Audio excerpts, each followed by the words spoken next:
Pemirsa, Ustadz Abdul Somad membahas tuntas nilai-nilai Pancasila dalam kehidupan keseharian orang Minangkabau. UAS menjabarkan ini saat menjadi salah satu narasumber di Indonesia Liars Club semalam dengan tema Sumbar Belum Pancasilais. Adapun terkait tentang Minangkabau dengan Pancasila, maka kita bisa lihat satu persatu dari sila-sila itu. Sila yang pertama misalnya ketuhanan yang Maha Esa. Maka berbicara tentang ketuhanan, saya masuk ke suku Akit, suku Laut, suku Sakai, suku Talang, suku Anak Dalam, suku Kubu. Maka di sana masih ada orang yang tidak bertuhan. Saya menyaksikan sendiri mereka menggantungkan kain-kain putih lalu tidak tahu apa yang mereka sembah. Masih ada suku-suku Melayu tua yang belum bertuhan. Tapi Minangkabau tidak hanya bertuhan, mereka justru membuat orang yang tidak kenal Tuhan menjadi bertuhan. Berbicara tentang sila pertama, ketuhanan yang Maha Esa. Saya menyampaikan tausiah di sebuah pulau di Aceh, Semelu. Di sana saya diajak berziarah ke salah satu makam tua, dan orang tua yang menyebarkan Islam itu berasal dari bumi Minangkabau. Kemudian saya pula bertausiah di Sulawesi Tengah, di Palu. Di atas bukit di Palu itu juga ada makam tua penyebar agama Islam, juga datang dari bumi Minangkabau. Oleh sebab itu, sila pertama ketuhanan yang Maha Esa, maka Minangkabau adalah para suluh di tengah gelap yang membawa syiar Islam. Yang kedua tentang kemanusiaan. Di depan rumah orang Minangkabau ada rangsiang, tempat menyimpan beras. Beras itu dibagi-bagi lagi. Ada beras yang dimakan keluarga, tapi juga ada beras yang jadi makanan untuk fakir miskin. Orang Minangkabau adalah orang yang paling peduli terhadap kemanusiaan. Oleh sebab itu, orang Minangkabau membuka rumah makan.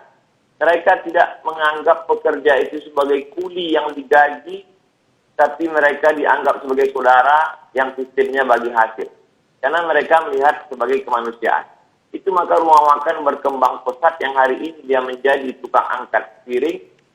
Tahun depan dia insya Allah akan punya rumah makan. Kemanusiaan. Tentang persatuan Indonesia. Orang Minangkabau amat sangat cukup rukun dan syarat untuk membuat sebuah negara. Masalah diplomasi tidak ada yang lebih hebat daripada diplomasi Haji Agus Salim. Dia berhadapan dengan orang-orang Belanda, orang-orang Eropa, berbagai macam bahasa dunia dia kuasai. Tentang masalah ekonomi, kita tahu siapa Bapak Koperasi Indonesia, ialah Bung Hatta. Tentang masalah agama, jangan tanya lagi. Orang Minangkabau, prestasi agamanya bukan tingkat nasional, tapi dia adalah Imam Masjidil Haram, Syekh Ahmad Khatib Al-Minangkabau. Universitas Al-Azhar dalam sejarah hanya sekali memberikan penghargaan Dr. Honoris Causa kepada seorang ayah yang anaknya juga mendapatkan Honoris Causa. Dia adalah Haji Abdul Malik Karim Amrullah dan ayahnya Abdul Malik Karim Amrullah juga mendapatkan Honoris Causa dari Al-Azhar. Ekonomi, politik, agama, orang Minangkabau punya. Bagaimana dengan tentara? Tentara-tentara Minangkabau tidak dididik di Indonesia. Haji Miskin, Haji Piobang, Haji Sumani, Tuan Kunan Renceh. Mereka adalah tentara-tentara yang luar biasa. Tapi kemudian mereka tidak membuat negara. Mereka justru menggabungkan diri dengan negara Kesatuan Republik Indonesia. Karena mereka mengamalkan pengawal Persatuan Indonesia. Tentang masalah musyawarah. Sila yang keempat. Musyawarah, bule ayah dek pambuluh, bule kato dek mufakat. Air itu menjadi bulat kalau dia lalu di pembuluh. Sedangkan kata itu menjadi bulat kalau dia ada musyawarah mufakat. Orang Minangkabau tidak mengambil keputusan sendiri dengan kepalanya sendiri. Dia tahu dia mungkin silap, salah, dan lupa. Orang Minangkabau mengenal filosofi tiga tungku sajarangan.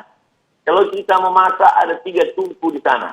Tungku inilah yang menampung dandang yang begitu besar.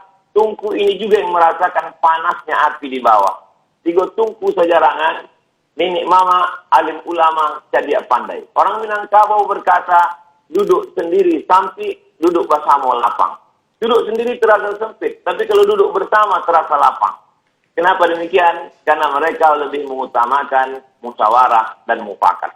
Lalu kemudian tentang keadilan sosial. Orang Minangkabau amat sangat adil. Anak didukung, kemanakan dipangsi. Perempuan Minangkabau tidak pernah perlu jauh dari kampung halamannya untuk cari makan. Kenapa demikian? Karena mereka punya nenek mama yang adil. Perempuan tidak pernah mengalami diskriminasi. Karena perempuan ada harato tinggi yang tidak dibagi. Sebagian ulama mempermasalahkan harato tinggi. Kenapa tidak dibagi menjadi ahli waris? Karena itu sebenarnya adalah wakaf keluarga. Ketika seorang perempuan tidak punya suami atau ayahnya meninggal, tidak keluarga laki-laki tidak ada. Siapa yang akan menyara hidup dia, memberi makan dia? Ada harato tinggi. Mereka amat sangat mengutamakan keadilan. Orang Minangkabau amat sangat Pancasilais. Mana buktinya? Dari mulai Sabang sampai Papua. Pesawat saya mendarat di Sorong. Begitu turun saya di airport, tangan melambai dari jauh. Saya suruh dia mendekat ke mobil saya tanya, ada apa? Ambo urang Payakumbuh. Betapa jauh tempat kita memandang, tapi orang Minangkabau sampai juga ke sana. Saya diminta memberikan sepatah dua patah kata untuk penggalangan dana Surau Sydney namanya. Tidak hanya ke Indonesia, sampai ke Sydney orang Minangkabau bisa bersosialisasi. Dia diterima di mana dia berada. Karena orang Minangkabau punya filosofi, di mana tanah diinjak, di situ langit dijunjung. Di mana bumi dipijak, di situ langit dijunjung. Orang Minangkabau tidak pemarah. Orang Minangkabau tidak pendendam.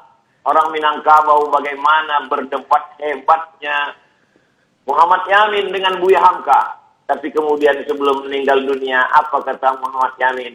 Nanti jenazahku tolong dibawakan oleh Buya Hamka ke kampung halaman. Mereka memang berdebat, mereka memang orang-orang yang argumentatif, tapi hati mereka lembut dan baik. Lalu kemudian 3 tahun, 3 bulan. Kalau kita merdeka 17 Agustus, 3 bulan sebelum itu, 29 Mei 1945, maka Muhammad Yamin, putra Minangkabau, sudah menyuarakan tentang pri kebangsaan, kemudian pri kemanusiaan. Setelah itu lalu kemudian pri ketuhanan, pri kemasyarakatan, lalu kemudian kesejahteraan dan sosial. Jadi embrio pemikiran Pancasila itu berawal bermuara dari Minangkabau. Lalu kemudian barulah disuarakan oleh Bung Karno, lalu kemudian disusun secara rapi dan sistematis oleh 9 orang. Dan di antara 9 orang itu, 3 orangnya adalah Minangkabau. Agus Salim, Sultan Syahrir, dan kemudian pula Agus Salim, Muhammad Yamin, dan Bung Hatta.